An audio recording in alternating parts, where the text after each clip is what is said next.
Y'all do public service announcement. First of all, Jeide track, yes sir, one half of the team. Y'all already know what time it is in front of the camera. As far as myself and my brother Dash, we do this. We love y'all, and we do this for y'all and with y'all. But listen, this Bishop Whitehead nigga is a straight lame. And I'm only saying this shit to start it off because it's the last thing that I saw before I opened up the live. And you're making Brooklyn look bad. First of all, you got robbed because you was out here doing whatever fuck shit you was out here doing that has nothing to do with being in the church affairs and any of that shit, you know what I'm saying? And then you talking about you offering $1 million to fight DL Hughley for what, my nigga? Calm down, my nigga. Stop it, Five. Real shit. You making Brooklyn look real bad. You making churches look real bad. Let's get your money. If you want to Mason Beth of the shit, and get your money, man. I ain't even gonna hate on the hustle, even though that shit is halfway sacrilegious. Just do what you do. Get your money. Live your life. You know what I'm saying? Stop out here. Stop making Brooklyn look bad. Stop making churches look bad. You know what I'm saying? But beyond that, what's going on with y'all, man? You know what I mean?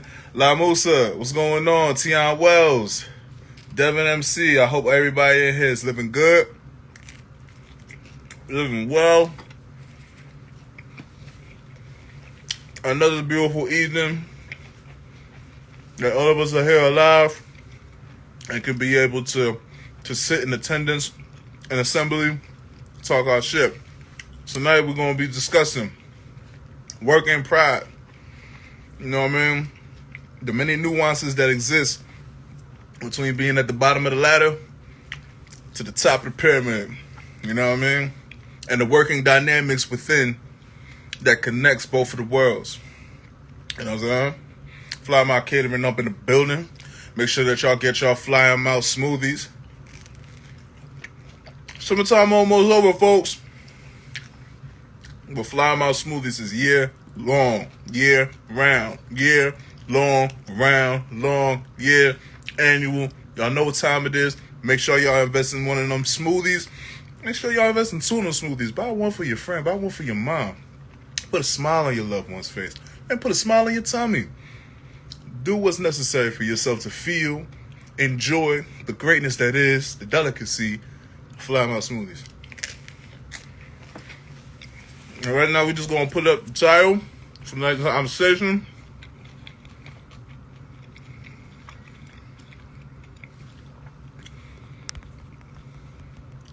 And right after,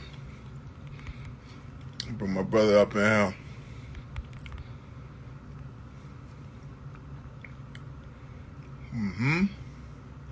All right.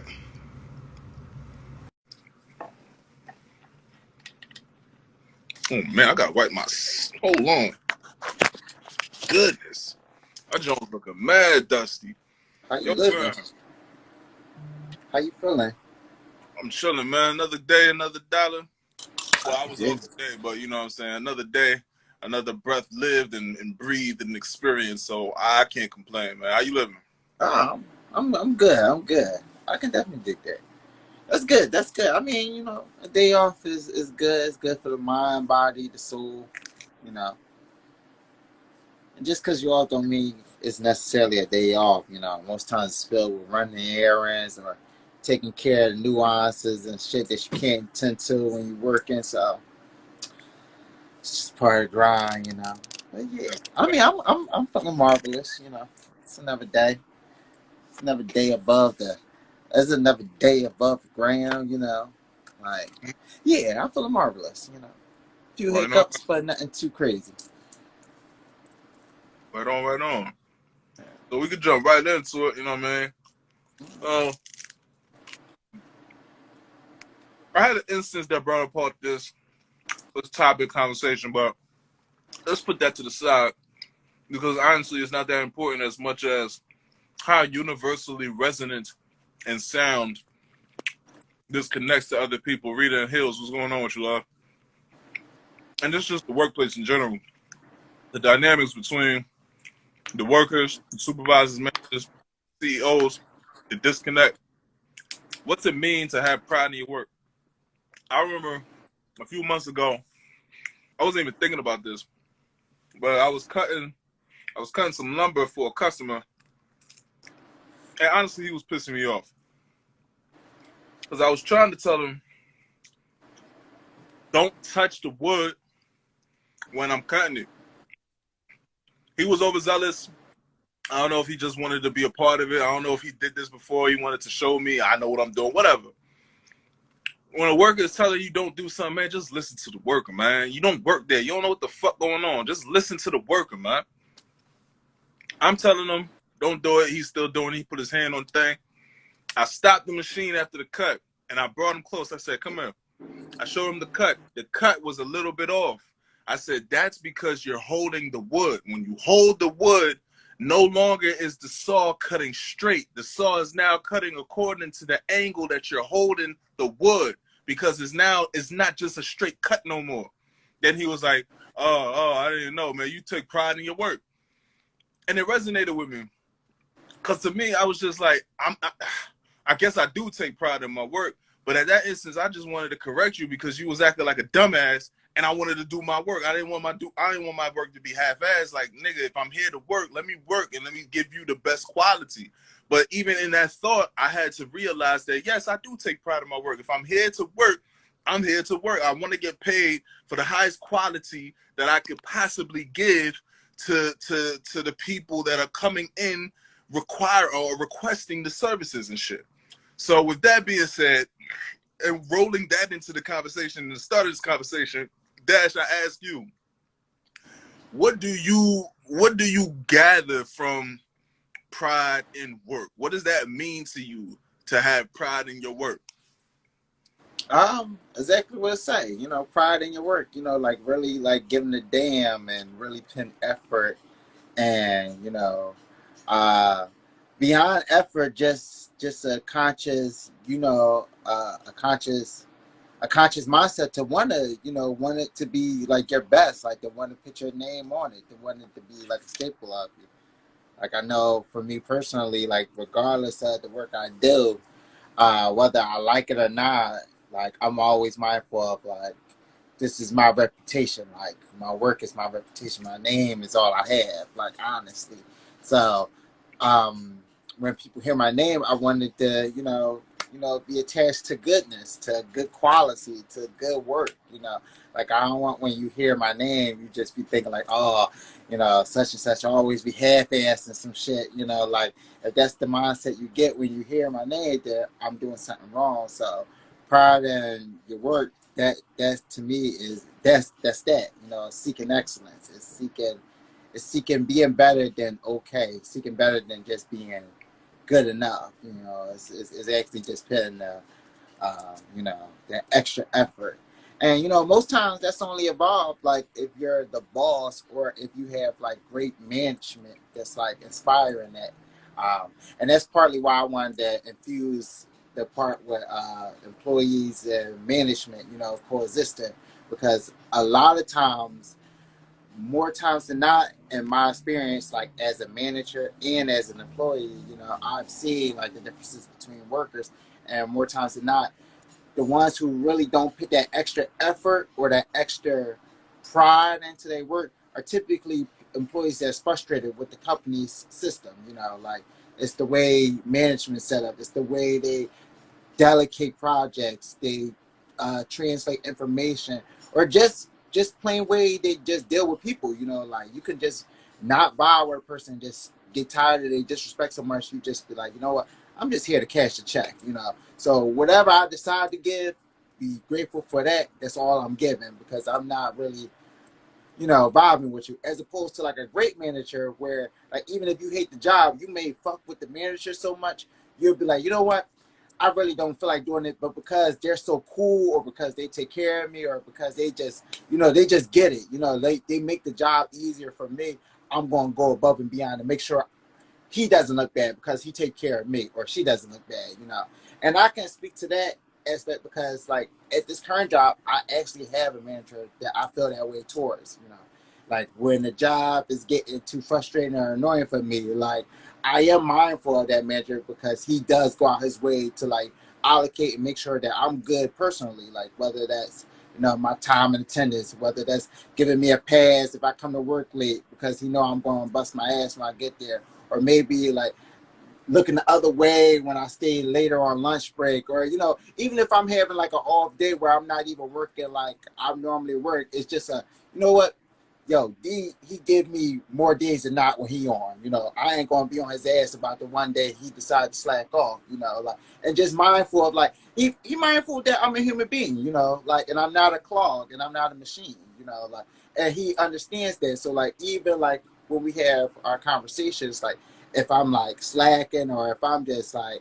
Even if he just gotta translate something to me, like it's always just a mindful of this of like, yo, this is a human being, like, and he's mindful of like I'm a man first. So like even though he's in a higher position, he always talks to me with that respect of like, yo, you're still a man first, you know. Like I'm not going to get out of control, you know, like some managers big where they let the power supersede their head and they think, oh, because I have a position, I can talk to you, I can treat you any type of way. When no, you know, like at the end of the day, we're still people, you know, like I take these clothes off. Like so yeah, that's how I feel pride is, pride isn't for your work, you know. I just feel like it's just taking that extra effort. So Yeah, I feel that. I feel that. There's a lot of, like you said, there's a lot of power thirsty higher ups that they work in the company and um, they get to a certain point. It's like they forget. A store manager of mine's from one Home Depot before I transferred was one of those people. You know what I mean? I want to say he was power hungry, but because he ascended to a certain like seat of power, he was the person that when he was like a ring or two down on the promotional scale, if you will, or on the roles and responsibility ladder. When he was just a manager or a supervisor, he'd be on the floor. He know where everything is. Then he became the store manager, and he was just like nowhere to be found. Like what I mean, he wasn't even involved as much as he once was, and didn't even know what things were or whatnot. But he would be the one that would expect things from everybody. And not to say that's bad because shit, you're getting paid. But he would also be on some shit where it's like people busting their ass doing some shit and like the department is upside down, fucked up type shit. But he comes out and he knows the department's fucked up, but he comes out and he does this backward psychology shit where he's just like, oh, that's all you did? You know what I mean? Like, oh, all right. You I know what work I mean? with people like that. Or some fuck shit like that, and I ain't respect that. Like, I don't give a fuck for what reason you do that shit. Honestly, I don't respect it because like if that's the case, nigga, you bring your ass outside. You know what I'm saying? Like we out here busting our ass, like, and I wasn't even a part of it from the instance that I'm referencing. I wasn't even a part of it. I think I was either off that day or I went off a little early. But like, bro, like I ain't got time for this shit, dog. Like, if that's how you feel, if that's honestly how you feel, do one or two things: either shut the fuck up and get down on the ground with all the other people who are working, or line up schedules so that you have your strongest people coincide at the same time, so that they can get the work done to your qualifications, to your specifications and shit like that. Otherwise, man, you just doing all this shit because you just miserable. You just a dickhead, man. Yeah, and you find a lot of people in that. You know, a lot of people find. Well, you find a lot of people in that space. You know, especially like at higher management. Like honestly, that's part of why I like fought so hard against moving up. Like, not in this current job, but in my past job, like as a kitchen manager at Bertucci's actually. Like that was one of my initial fight backs because I seen upper management, like the higher I rose and ranks, the more depressed people were. Like, and just the mindset, like even when you're having a conversation and you're talking to a person and they just telling you how stressed out they are about the job and they go through 4, 5, 6 cigarettes in that conversation, it kind of give you a reflective like, nah, you know what? Like this really ain't what I'm looking for, you know, like honestly, that's what moved me from Bertucci's to the cafe I was working at the end of last year, you know, because I was just like, I got to a point where I was just like, you know what, I'm depressed in this role I have. You know, like the money is good, but I'm depressed. I'm barely having any time to spend this money. I'm barely having any free time. You know, the free time I do get here, I'm utilizing it to smoke a cig, you know, because I'm so stressed out by what's going on in there, like whether it's the workers, whether it's my management team, whether it's the staff I have to manage or the customers, you know, like where I'm just like, you know what? this isn't really the environment I want. as opposed to like when I was a manager, when I was much younger at Wawa, where the environment was conducive to management and workers prospering. Like, so our over supervising general manager, like he made sure like the management team, we were good. Like we felt prepared to handle any task that may come our way, you know, as we were shifting. Like I remember I was month one into my training and I got hit with like a twist of all twists, Jeide. Like I'm working at a Wawa where it was a gas station available. So it was during a thunderstorm. During the thunderstorm, the entire electricity and the gas section pumps went out. The store was cool, just the entire gas station pumps went out. So people couldn't get gas at all, caused a whole backup. At the time, the gas station was filled up. Like we had customers coming in, you know. So I had to act on the move. And I just remember like I had to learn how to operate the whole lightning and electrical system while talking to the customer service of higher ups, you know. And at that time, like it was like mind-boggling, but I never felt once overwhelmed throughout that situation because I was just like, you know what, the training I had, I felt sufficient enough to handle everything. And even the stuff that I wasn't knowledgeable about, I felt comfortable enough where I was just like, you know what, I know who to call.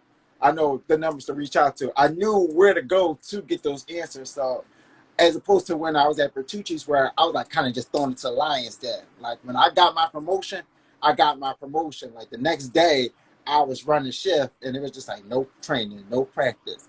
So now I'll go from head line chef to now, okay, you have to manage this restaurant. You have to manage 14 servers, 8 cooks, 2 dishwashers, 3 bussers. And like, mind you, like I've only really worked with the cooks and it's kind of hard to like really respect your peer all but so much, you know, especially if you've been an older person there. And for me, I was the youngest person on the line, the newest cook, but I ruled so much because the customers loved me, the management loved me. They just naturally just like, let's put them in a position of management. But when they did that, I had resentment from some of my old cooking crew, you know.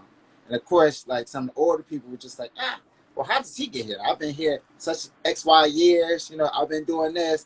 I feel like I should have, and there's no knock onto what they brought, you know, because like this is where pride in your work and management sometimes just still coexist. It's where like management might view someone else's contribution to the team more than yours, even though you may put a lot of pride and effort into what you bring to the table. It just might be what somebody else bring might just be more fit, more check more boxes for them than you do, you know. Like, and it just may come down to as simple as that. Like they just know more than you know, despite how talented you are in that one area. You know, they're just more useful. Like, and that's the situation I was in, and it caused a conflict between me and one of my older cooks to the point where honestly I had to fire him at the end of the day, and I didn't want to, but because he was one of my favorite people, but I had to because he was rebelling so much. If I didn't, I would have lost the whole kitchen, you know. And it was one of those situations where, you know what, you kind of got to make an example out of someone to show to others, yo, I mean business, but like I got to be taken serious at the same time. So I feel that. you know, You know what I mean? And even to the benefit of what you're saying, as far as, you know, having to draw the line between, I don't want to say like cool, but like I'm human, like I'm down to earth, but don't take. You know what I'm saying? Like even to that, to the benefit of what you're talking about right there, you know. Matter of fact, let me ask you this: to the benefit of that, where would you characterize is the breaking point between when you assert yourself as a human, assert yourself as a fellow co-worker, assert yourself as, you know, a person that wants to help to lift up the company with everybody, versus when it's the straw that breaks the camel's back, and now you need to let a motherfucker know what time it is. see, in a work environment, that's a little tricky. For me, it kind of depends on what type of work environment I'm in. only because I've been in range in work environments between the warehouse and the kitchen. So in the kitchen, I know it can get intense, and I know emotions flare. And sometimes you can be screaming at a person and yelling at a person, but you don't really mean that. It's just more so, yo, I'm stressed out. Orders are coming in. I'm freaking out. Like, I'm just yelling to you as opposed to like I'm trying to be disrespectful and yell. So like with that in the kitchen, I'm always mindful of that. Like, and I listen to not necessarily just the tone, but how it's also being translated too. Because that'll say to me more so how you're really feeling, as opposed to the tone. Like the tone, I don't really get too bothered about, especially like in the kitchen, especially if it's during a rush.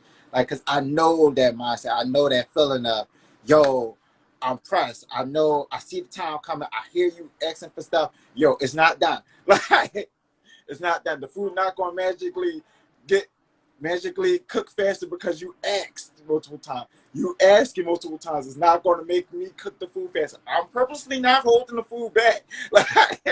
Like, so I understand that mindset, and I understand like a lot of cooks go through that because I felt through that, So I hear that, I understand that, but I listen to like the words that said and what's used and what's chosen, and like for that situation with that guy, it was disrespect in the words he was using. It was just more so. It was with the tone and the words because it was just everything was said was, all right, kid, I guess I'll hurry up if you need that right now, kid, like trying to like diminish me in my role, like, and trying to like place this whole, okay, you're older than me, I'm trying to give you respect, but at the same time, like, as I'm trying to give you respect, I demand that respect back. Like, damn all that, like I'm your boss. Like whether you like it or not, I'm still your boss, Now I can try to look the opposite way because I know how it feels when, you put in so much time in the company and you feel like you've been overlooked. I'm good with that, especially during that early transition phase to be like, you know what, you just vetting a little, I can push through that. But when it becomes too disrespectful, and for me it was becoming too disrespectful because it's an open kitchen too. Like that Petrucci's, it was an open kitchen, so customers could see our interaction. So when I'm calling for a dish and I got my lead chef just kind of giving me an attitude, talking about, yo kid, take it easy. I'm gonna give it to you when I give it to you. Like that's kind of giving my line that whole feeling of, okay, you know what, I can do what I gotta do. So when I made a example out of him, and I fired him, and he was so loved, and he was honestly my first trainer there too, so like it was tough on me on that end because it was just like, dog, like you was my trainer. Like I thought if anybody was gonna be happy for me, you were gonna be happy for me, Right. like. So like for me, like when I had to let him go, like even when I was letting him go, he was looking me in the face. He was like, "You really gonna fire me?" And I'm just like, "Yeah, the kid gotta let you go," And when I said that, I knew how petty it was, And like inside of me, Jeide, I ain't even gonna hold you. Inside of me, I was happy. I was just like, yeah, I had to let that nigga know. Like, but I knew how wrong it was afterwards. Like, well, just like, you know what? I shouldn't have had thrown that line, but he had to go. Like, I Nah, had to let him go. Like, fuck that. Fuck that. Throw that line back. Cause I'm petty too. I ain't gonna hold you. Like, you know what I mean? And my thing is this, like, all right, so I'm petty. I know how to talk to people. And when I say I know how to talk to people, ain't a person on planet Earth that I won't check. I don't give a fuck who you are. Like, ain't a person on planet Earth I won't check. I don't give a fuck how much money you get. I don't give a fuck how much power you get. But it's a difference in how I'll check you. It's not like I'm going to check a person who's just a coworker the same way I'm going to check the CEO of a company. But I'll check you. yeah, For example, store manager, he didn't do some fuck shit. He just did some weirdo shit. And I didn't like it. I was sensitive. I ain't like it. You know what I'm saying? I was trying to let him know I don't do Sundays, you know what I mean? He was like, oh, you got to get some paperwork from the church, you know what I mean? If you want to get some paperwork. I'm like, oh, look, first, first Home Depot, they ain't give a fuck. I just told them, look. But then again, it was different because, the first Home Depot I went to, it was right after my mom's transition. So I let them know, look, you know what I mean? I don't do Sundays because, you know what I mean, it's a tradition, it's religious. All right, cool. I transferred to another Home Depot. They go, oh, we need paperwork. We need da da da da da. Oh, okay. You know what I mean? Talked to my girl about it. She was just like, yo, let it go. Cool. I let it go. Jeide will let it go. But you know what Jeide gonna do? Every morning, Jeide gonna knock on your door while it's open. Good morning. And I'm gonna just keep pushing. And that's just what I'm gonna do. Now, it's super passive aggressive. It makes me feel happy. Because it makes me feel good inside to know that every morning when I'm on a schedule, you're gonna have to deal with me knocking on your door. Morning before I get and you're gonna have a conversation with me in order for me to alter my behavior. You know what I mean? So, like I said, it was petty. It wasn't like he did anything wrong, but because I felt some type of way, I'm just going like, you know what? You gonna get some of this petty energy, bro. Like, I don't give a fuck if you're the store manager or not, bro. Like, you gonna get some of this petty energy, and because of the nature of what it is, it's not like you say, "Hey, don't tell me good morning." I'm like, oh, Yeah. No, I understand because that's real. Like, and scheduling is a big thing. Like those Sundays, they be acting like they don't want to give them up. Like, and that's like job wise. Like, if, like I like going back to Bertucci's, that was one of the downfalls of rising up in management. Because prior to that, like when I was just a regular employee, I had worked my schedule to a point where I wasn't working Sundays, like, and they knew, like, Sundays I was taking off. It was Eagle Sunday, like that was my religion. Like I was watching football. Don't call me, like. But when I moved to management, I had to get that up. Like that was one of the things they initially told me. They was like, look, as you rise up, you're gonna have to lose this day. We're gonna need you to work this day, and that was part of my adjustment of like, you know, that's my tug of pull with the jobs, you know, like, and that's probably really my biggest factor into why I don't want a job. Like why my mindset now is, yo, I gotta become my own boss, is because I don't want nobody telling me when and where I gotta work. Like and like in my soul, it turns every time I always hear like management always be like, yo, I need you here, or yo, you gotta be here, or even when, you know, and this has probably been my biggest issue with jobs in the past. It's been like if I try to schedule a day off and they hit me with the, oh, well, you better hope we can, you know, give you that time off, and it's just like, hope you can give me this time off. Like, no, this isn't no request. Like, I'm telling you, I'm taking this day off. Like, whether you choose to remove me from the schedule, look, that's your problem at that point. I'm just giving you a heads up. I'm taking this day off. Like, and that's always been my mindset. That's honestly been my mindset since like my grandma passed when I was younger. Cause she kind of beat that in my head where she was just like, you know what? She was like, never let a job dictate to you when and where you can't take your time off. She was just like, if you feel like you want to take the day off, take the fucking day off. Cause you know what? If you die, that job is gonna replace you. So all you gonna have is regrets on what you missed out on. And I stayed with it. And you know, and I feel like, honestly, Jeide, I feel like it's low key slavery when I hear management trying to tell me, yo, you need to get scheduled off to take this day off. I'll be like, huh? Like my initial reaction is always to both bad, be like, look, you can fire me, but now I don't want to say that because I don't want to give the impression. But like that's the feeling I feel in my soul. Like they will fire your ass. They be like, yeah. But that's the feeling I'll be having in my soul, just like you're not about to tell me when I'm gonna take this day off. Like this is just a heads up to let y'all know, so y'all can get y'all ducks in a row. This is me being a team player, you know. no, I feel you. I do. It's gonna be interesting. It's gonna be interesting because I feel the same way to a good degree.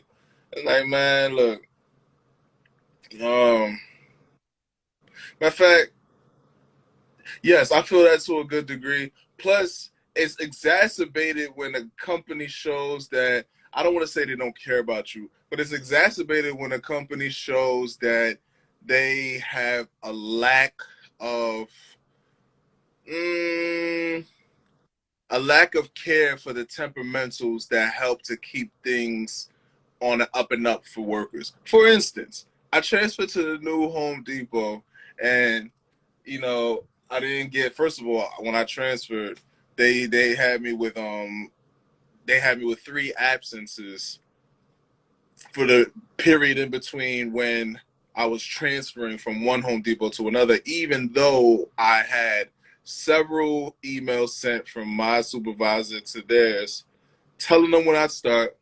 I called several times, spoke to the person in charge of that department, left several voice messages, letting them know when I would start.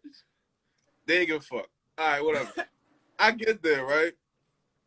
I get there, I want to say the first week. The first week or the first 2 weeks, one of the two. First of all, I get there, they only give me a locker.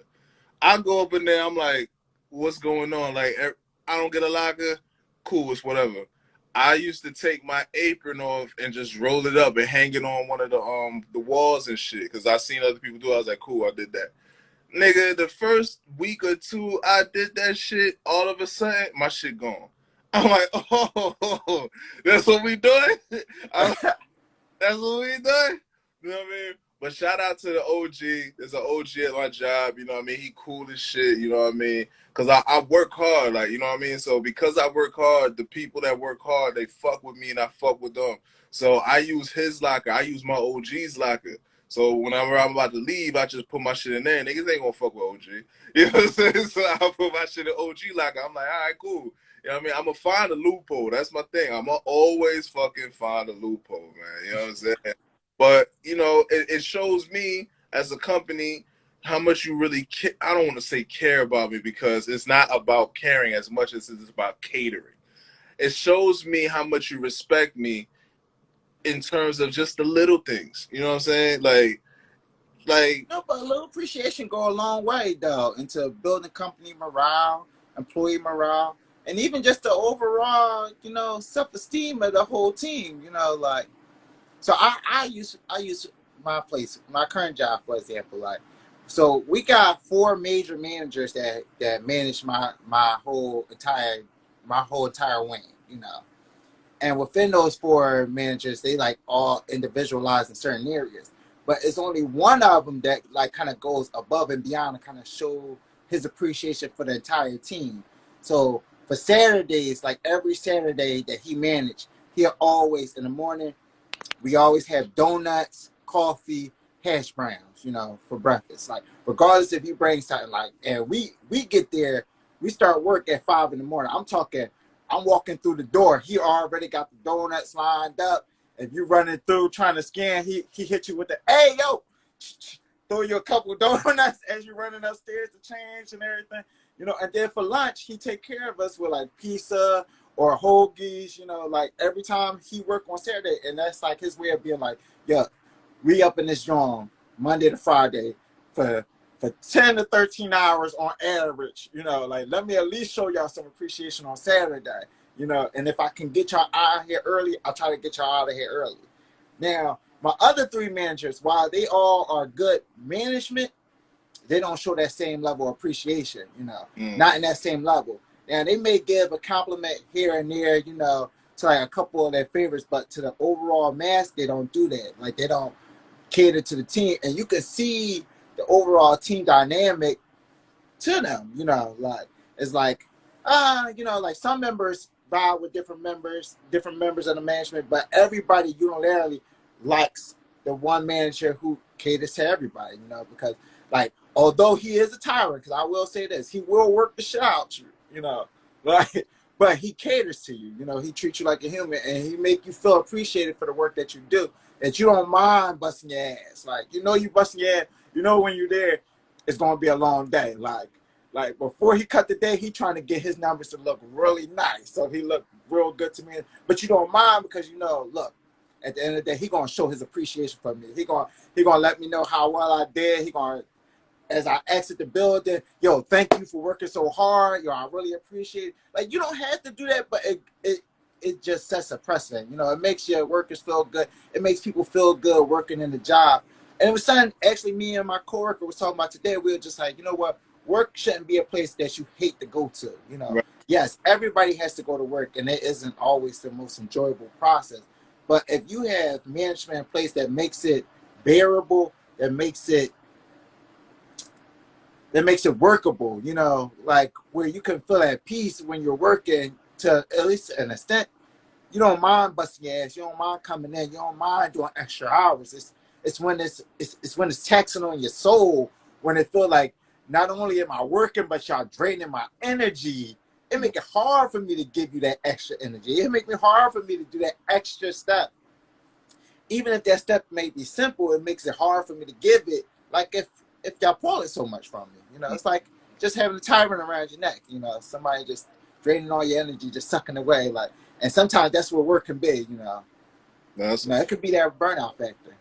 That's a fact. That's a fact. And it's only if you let's keep things all the way funky. You know what I mean? Like there are a lot of reads. There are a lot of principles. A lot of teachers and such that they not mimic, but they mirror the same sentiment when they say, you know, don't let work you, but you have to be able to find something more than just a paycheck in your workplace.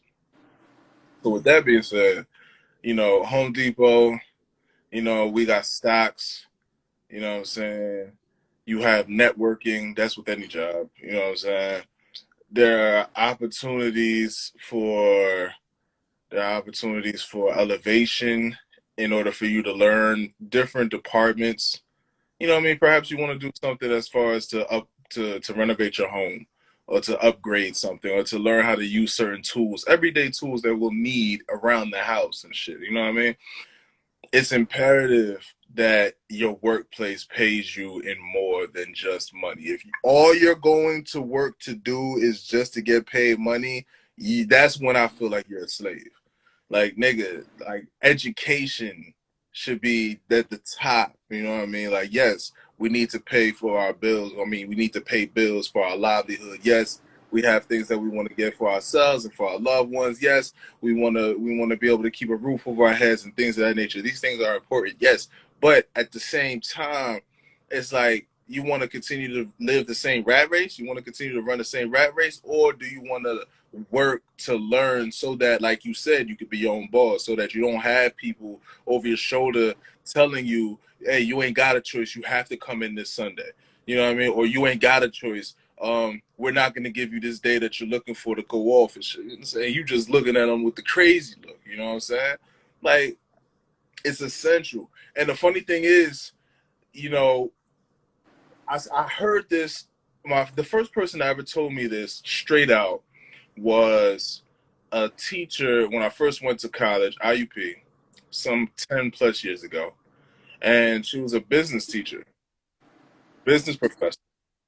And she said, some of y'all are going to go and you're going to graduate and you're going to need letters of recommendations to graduate to not undergrad, what's the shit called, graduate school or whatever, yeah, graduate school, to go to the next level of education to get you know what I mean, your master's, your doctorates and shit like that.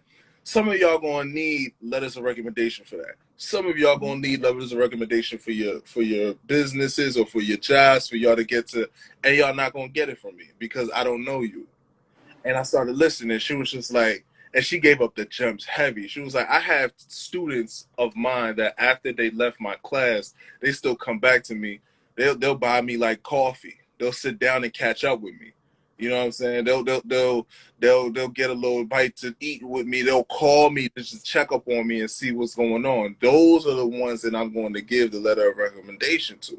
And the game that she was given is networking in a nutshell. It's like, look, you know what I mean? You can either come to class to get your A and leave. And if that's all you're coming to class for, fine. But just know that's all you're coming to class for. Or you can come in class, get your A. You can network with me. You can network with some of the people that are in here. You can learn more than just the curriculum. You can learn some real life shit, and I'm gonna look out for you because now I'm not just being used as the teacher or the professor or the means by which you can get a certain, numerical value on your transcript. Now it's like you're looking at me as a person that you fuck with. So of course I'm gonna look out for you because I fuck with you. You know what I'm saying? No, that's real. That's real. That's all too real. And that makes the process easier. Like if I actually vibe with you, they actually make me more willing to share that information and pass that along. Like, and I do that with my coworkers. Like, um, the older ones that's been at the company longer than me, like they the ones who pass down the information with me, and it's only really been after I like cultivated relationships with them that knowledge started to be passed down. Like as I created more and more relationships with them, like guys have been willing to share more information, and it hasn't been like on a malicious tip. It's just like you just naturally share with people who you vibe with. Like, so I've heard from guys like different ways, and like not even like company related, just like life related, and that's been like the biggest thing for me. Like with the with this job, it's just like the relationships, like how you said, networking. Like it's been the education I've been learning from, because like a lot of these guys I'm working with are like in their 50s, 60s, some in their 70s, some in their 40s, like guys that have like traveled the world, been locked up, been in marriages, long-term relationship. So it's like the different sets of ideas and ideologies I'm receiving every day and advices. And it's one guy who I really vibe with too. This is my old head, Mr. Dave Jackson. Like he give me the most game out of anybody up in here. Like from finances to home management. Like my man's just since day one, he kind of been riding my ass, but like in a good way. Like he kind of chose me as his young buck, because like he even told me from time to time, he was like, look, I seen something in you from the moment you started speaking. I was like, you know what, it's something in the kid, that I just want to pour into, so like even if he's just see me just walking along just bullshit, yo, what you doing, kid? You know what I'm saying? Like, but it's like it reminds, but when he hit me with the kid, it reminds me more like I'm talking to my grandpa, like as opposed to like it's not a disrespectful drawing, it's just more of a like I'm looking out for you, I'm watching over you, like I feel the love when he talked to me. And like even when he passing on information, like he actually got my head outside the mindset of thinking like because when I initially started, I was just like, you know what, I want to get that apartment, I want to do this, that, and the third. He the one who shift my mindset out of there. He was just like, young fella, he was just like, you always talk about what you want to do with your company, you got this, that, and the third going already, so why the fuck do you want to take that money and give it back to somebody else? Don't you want to keep that money with you? Get yourself a house, flip that shit. And he like kind of been giving me more and more game on like telling me how he done flipped his houses, how he done made different things work for him, showing me different investments he worked, showing me, helping me understand finances in a whole, because the whole stock market like a complete mystery to me, and he kind of like broke it down in a way that made it digestible, where I'm like able to pick up certain things where I'm just like, okay, the light is going off a little bit, like I'm understanding what's being said to me, as opposed to being all gurgage just being spewed at me and it's just numbers and words. I'm just like, oh, okay, still don't get what you're saying, but okay, like I guess I'll invest in this because I see so many people working in it. And he like kind of just opened it up to me where I'm just like, you know what? I wouldn't have got this had I just came to work every day with the mindset of, look, I'm just coming here to cash it out. Like, because honestly, him being his age, he not typically a person I would like just walk to and just offer up a conversation. But the fact that he kind of pulled me out, like opened me up, and then even him open himself up, made me open myself up to everybody else. It helped me lower my guards, because as the new person coming into a job, you always kind of have like your guards up. You don't really know nobody. They don't really know you. You're still trying to fill each other out. And me, I take extra long because I'm always suspicious of people anyway. So it just makes it harder for me to want to break that ice. And then if I see some shady shit, it make me hesitate even more, like whether that's you or whoever. Like if I just see one person, I'm just like, you know what, the energy up in here a little sus. I don't know how everybody move. I see how my man moving, like, and it like with Mr. Dave, it kind of opened me up where I was just like, you know what, let me just take the guard down. Let me just allow them to see my character. And as I did, more and more people opened themselves up to me.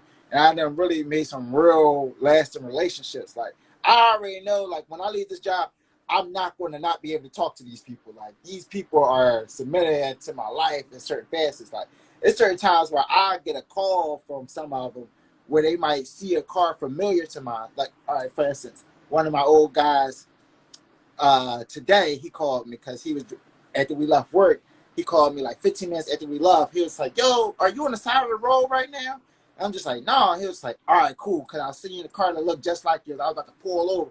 I thought to myself, I was just like, you know what? That's a little extra. But now I thought to myself, I was like, you know what? That's love right there. Like, because like he could have really seen that really could have been me. He could have just kept it pushing. Like, but it was like his relationship with me actually had him reach out. Was just like, yo, let me just check to see if it was him. I was just like, you know what?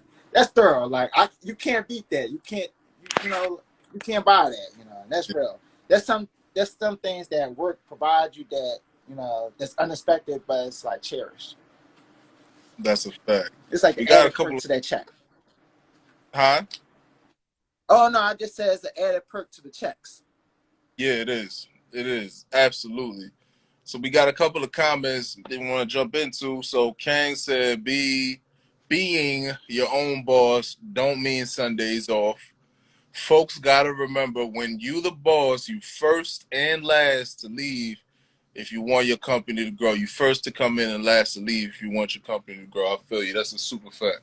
That's a super fact. And the thing is, you know, even if your pay stub doesn't say you're the boss, even if your parking space isn't reserved for the boss when you pull up in there, even if, you know, when you come into the building, you know what I mean, it's mopping, cleaning floors time and shit. Boss is a mentality.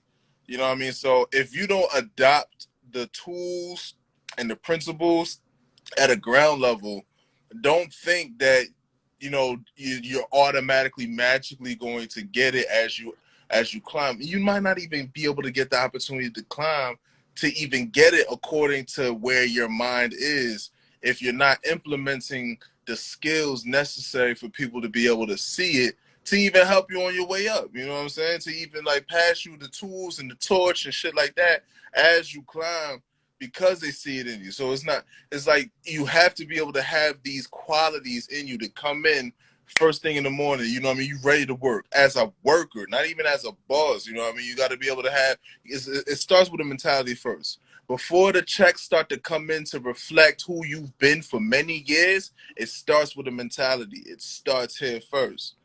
And That's real. yes, I sir. just want to echo off that because that's a real statement, and honestly, that will show you that you're more of a boss than anything. Because I've had situations where, like, even going back to my restaurant days, like it was a guy who worked the custodian section. He would first thing in the morning bust his ass, mop the floors, do the remaining dishes, had the jaw spick and spanning. That we started looking to him like leadership, even though he was below us. Like it was times like even management would go to him and be like, "Yo, like, do you think this is a good idea for such X, Y, Z?" You know, like, and like honestly, showing your work ethic will make people respect you and start to view you in that boss view. You know, like that's a mindset, like you said, like, and that's really an action. And as the boss, like even going back to Chev thing about like the boss being the first one in, last one out. That's the culture you set as the boss, so that you don't have to always be the first one in and the last one out. Like you want to cultivate a environment where at some point you can pass the keys off to your management and trust that they're gonna run the ship, and all you got to do is just sit back, you know, and work on the next project. You know, while they take care of that one. Like, but it starts with you and setting that mindset, you know, and setting that aura, you know, like Respect. if they see if people see the boss working, you know, and make you work harder yourself, like. Fact.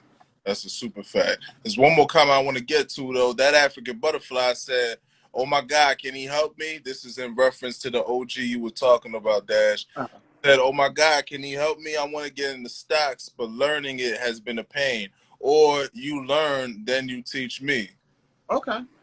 All right, I could do both. You know, I'm sure he wouldn't mind helping out either. But I could definitely teach you where I'm learning. You know, it's definitely been useful. Definitely a bit eye opening. You know, like helping me figure out some things. You know, the stock market isn't as much of a mystery, but I mean, I'm not gonna lie and sit here like I'm proficient in it either. You know, like it is a lot of times where I'm still referencing back to him, and I'm just like, yeah, even before I even make moves, I'm still going to him and I'm just like, look, do you think this is a good move? You know, like, and whether he rock with it or not, he just give me his eyes opinion of like, you know, where he would go, where he would, and you know, like for instance, like I pitched money into Apple Like he told me he wouldn't do that, but he was just like, but you use Apple all the time, so he was like, it makes sense. Invest in what you already using. Like he was like, Smiley, I don't got a dang that's Apple. He was like, that's my wife. She got the Apple phone. He was like, I could give a fuck. Like, like, but it's like real. It's just like it's just helping me understand. Like, and he like kind of break it down in a simplistic term where I don't feel lost. You know, because I already not the biggest math person. So speaking it to me in a math language is just gonna have me feel get to the point where I'll just kind of throw up my hands like, you know what? let's look for another source. Like, I feel you. I feel you on that. That's real. So we running up on the 50th minute mark, close to an hour. We about less than 10 minutes out right now on this conversation. You know what I'm saying? It's been a fruitful one. We thank everybody up in here that's been joining us, that's been dropping the comments, everybody in here that's been here in energy and spirit and in mind. Before we close out, as usual, tradition speaks and tradition demands that we leave a lasting word. With that being said, Dash, what's your lasting word for tonight's conversation, man? You know what? Your name is all you have, so don't tarnish it with a horrible reputation. You know, work hard and then have fun afterwards. You know, Yeah. but be mindful that your name is your reputation. And people do talk, you know, good or bad. So Yeah, that's a fact. That's a fact. You know what I mean? That shit remind me of the Wire and shit when Marlo was in the can and he was talking about trying to get Omar rather. And he was just like, yo, they was just like, yo, leave him alone, man. You don't got. He's just like, fuck you talking about? My name is my name. I was like, yeah, I love that line. I fucking love that line. My name is my name. yeah, you gotta protect it. You know, like you don't want anybody just bad talking you for no reason. You know, you want your work to stand out. You want people to think. You want when people say your name, it to reflect a good thing. Like the last thing you want is when people say your name and be like, "Oh, but he be with that bullshit." You know, like that's not a good feeling. Like, That's a fact. and whether you're the person or even if you have association with that person, you know, like I don't even want to be associated with the person where you know I'll be like, yo, if people had a bad vibe about you, Jeide, and like every time I went to a room, I'd be like, look, I'm about to pull through with my man Jeide, and people get the sucking of the teeth, like, oh, you bringing Jeide, man, I don't know, like it made Yeah. me start reevaluating myself, like, all right, well, what am I doing? Like, what's the view on me, like, and that's real, like, so you know. Be mindful of how people view you too, you know. That's a fact. You know what I mean? And as far as my lasting word, I keep things simple, man. You know what I mean? Work like you always got eyes on you, man. You know what I mean? And it's coming from a person that sometimes I find my shortcuts. Yeah, I ain't gonna hold you. I'm not here to slave for nobody. But I'm We a all hard do. worker. You know what I mean? I'm a hard worker. So if there's something to do, I'll work to the bone in order to get it done. But I'm not one of those workers where it's like if there's nothing to do, I'm over here wagging tail behind. You know, it's like nah, man. Take my little time. You know what I'm saying? I might go off in the corner somewhere and just like, you know what I mean? Just like just yander and gander until some work finds me or until I find more work to do. Regardless of the fact though, you know what I mean? Even with the people that catch me, like some of the workers catch me, I'll be on my phone or whatnot, but they don't mind because they know as soon as they're like, hey, I'm on it. And then my phone, it Yeah. disappears point because at that point, all that matters is whatever the project is. And that's all that matters, you know what I mean? Like for lack of better words, I'm only ever on my phone if it's just like on a time where I find a space in between times where I'm not servicing customers and I'm not active on a project. And it just so happens that the department is kind of slow and shit. And I'm just like, you know what I mean? But work like you got some eyes on you. So at any given time, you have accountability for yourself as to how hard you work, how diligent you work, and what you really contribute to. You know what I mean? That's real. And I like that. Because that's the human factor, you know, that be lost in jobs sometimes. You know, like we're all human. Like we're all gonna be on our phone at some point. Just as long as when the work come in, I hop off and I do my job, it shouldn't be an issue. You know. But, thanks for tuning in, guys. This has been Positive Vibes, maybe. PVM Talk Show. Make sure you like, follow, and subscribe to us on YouTube. New episode this Sunday, 7 p.m. Eastern Standard Time. Episode, we're closing in on 200. I forgot what episode we're at, but we're closing in on 200. Sir. Yes, sir. I think this is 197, I think. Oh, okay. Might just be 197. We're closing in on 200. It's happening soon, people. We got some things in the work for the next season. We have some things in the work for episode 200. We have some things in the work in general. Y'all stay tuned. Y'all make sure that y'all get down with the grooviest and the motherfuckers who keep it real, pimping and plat for y'all. And with y'all. Because we all pimps and plat. You know what I'm saying? Jeide track, my man, Dash, make sure that y'all get up on the Flying Mouse smoothies. Make sure y'all get up on the Flying Mouse smoothies. Make sure y'all get up on the Flying Mouse smoothies. And with that being said, I am out.